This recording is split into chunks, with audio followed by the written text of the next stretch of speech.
ঢাকা বিশ্ববিদ্যালয় কেন্দ্রীয় ছাত্র সংসদ ডাকসু নির্বাচন ঘিরে এখন জমজমাট ক্যাম্পাস। প্রার্থীরা ব্যস্ত সময় পার করছেন প্রচার প্রচারণায়, ছুটছেন শিক্ষার্থীদের কাছে, বিভিন্নভাবে চেষ্টা করছেন ভোটারদের মন জয় করতে। নির্বাচনের সময় যতই ঘনিয়ে আসছে ততই বাড়ছে প্রার্থীদের উপর চাপ, সৃষ্টি হচ্ছে নতুন নতুন বিতর্ক। শিবির সমর্থিত প্যানেলের জিএস প্রার্থীর প্রার্থিতা চ্যালেঞ্জ করে হাইকোর্টে রিট দায়ের করা হয়েছে।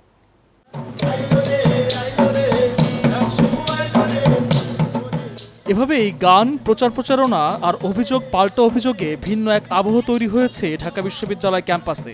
এই পরিবেশ জানান দিচ্ছে যে নির্বাচনের সময় ঘনিয়ে আসছে। এমন সময়ই নতুন উত্তেজনা জন্ম দিয়েছে একটি রিট আবেদন।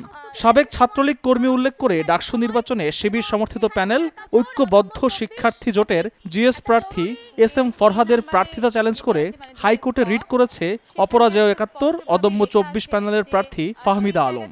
বাংলাদেশ ইসলামী ছাত্র শিবিরের যে ঐতিহাসিক যে ভূমিকা এবং ঐতিহাসিক যেই স্ট্যান্ড বাংলাদেশের মুক্তিযুদ্ধের বিরুদ্ধে, সেটি আসলে আমাদের ডাকসুর যে গঠনতন্ত্র, ডাকসুর যে মূল লক্ষ্য এবং উদ্দেশ্য, সেটির সাথে সরাসরি বিরোধিতা করে।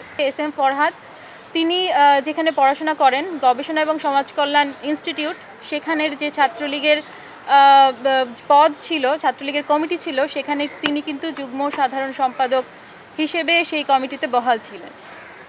এবং জুলাইয়ের আগে এবং জুলাই পরবর্তী সময়ে তার কাছ থেকে আমরা কিন্তু কোনো পদত্যাগপত্র বা কোনো ধরনের প্রুফ আমরা পাইনি যে তিনি আসলে এই সংগঠনটিতে আর বিলং করেন না। তবে প্রোপাগান্ডা না ছড়িয়ে এই আইনি প্রক্রিয়া বেছে নেওয়াকে স্বাগত জানিয়েছেন অভিযুক্ত জিএস প্রার্থী SM ফরহাদ। আমি আদালতের বিবেচনাধীন কোনো বিষয় নিয়ে কোনো মন্তব্যে এখন যাব না। সেটি আমি আদালতের সিদ্ধান্তের প্রতি রেসপেক্ট রাখি। সেদিক থেকে সেটি শুনানি হোক, রায় আসুক, তখন কথা হবে। এখন এইটুকুই শুধু, যিনি রিড করেছেন আমার বিরুদ্ধে, তার এই দ্বিমতের অ্যাপ্রোচের প্রতি আমি রেসপেক্ট জানাই।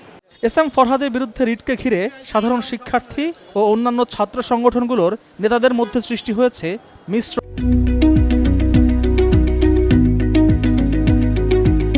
প্রতিক্রিয়া। আমাদের ছাত্র অধিকার পরিষদ যারা করে বা ছাত্রদল যারা করে বা বাম ছাত্র সংগঠন যারা করে, তাদের কারো নাম তো ছাত্রলীগের প্যাডে কোনোদিন দেখেছেন?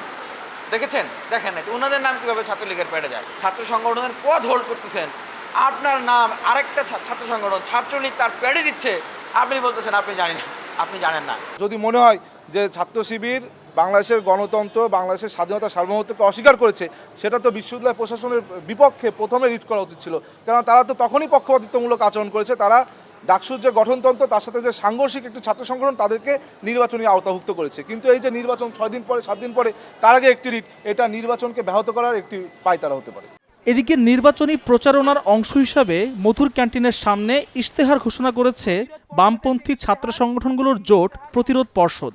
জনগণের অপূরিত মুক্তির আকাঙ্ক্ষাকে ধারণ করে সর্বব্যাপী নব্য ফ্যাসিবাদী তৎপরতার বিরুদ্ধে লড়াই জারি রাখার অঙ্গীকার নিয়ে প্রতিরোধ পর্ষদের ইশতেহার ঘোষণা করছি। একাডেমিক ক্যালেন্ডারে কেন্দ্রীয় ও হল সংসদ নির্বাচনের তারিখ সুনির্দিষ্ট করা, সিনেটের কোরাম পূর্ণ করতে ন্যূনতম 2 জন নির্বাচিত ছাত্র প্রতিনিধির উপস্থিত থাকার বাধ্যবাধকতা রেখে ৭৩ অধ্যাদেশ সংশোধন করা। অপরদিকে ছাত্র শিবিরের বিরুদ্ধে নির্বাচনী আচরণবিধি লঙ্ঘনের অভিযোগ করেছেন ছাত্রদলের ভিপি প্রার্থী। শিক্ষার্থীদেরকে ওপরে হুকুম প্রদান করা হয়েছে, খাবার প্রদান করা হয়েছে এবং প্রত্যক্ষ এবং পরোক্ষভাবে ডাকসুর যে শিবির সমর্থিত ভিপি, জিএস, এজিএস সাধারণ শিক্ষার্থীদেরকে প্রভাবিত করেছে, যেটা সুস্পষ্টভাবে নির্বাচনী আচরণবিধির লঙ্ঘন। আগামী 9 সেপ্টেম্বর 8টি ভোট কেন্দ্রে 710টি বুথে সকাল 8টা থেকে বিকেল 4টা পর্যন্ত চলবে ভোট গ্রহণ। একজন ভোটার ভোট দেওয়ার জন্য সর্বোচ্চ 8 মিনিট সময় পাবেন। মধুর ক্যান্টিন থেকে হাইকোর্টের বারান্দা সর্বত্রই জমে উঠেছে ডাকসু নির্বাচনের আলোচনা। একদিকে যেমন চলছে ভোটের প্রচারণা, তেমনি অন্যদিকে চলছে আইনি লড়াই। সব মিলিয়ে বিজয়ের হাসি কে হাসবে তা জানতে অপেক্ষা করতে হবে আর মাত্র কয়েকটা দিন। আল মোহাম্মেদুল খান, নিউজ 24, ঢাকা।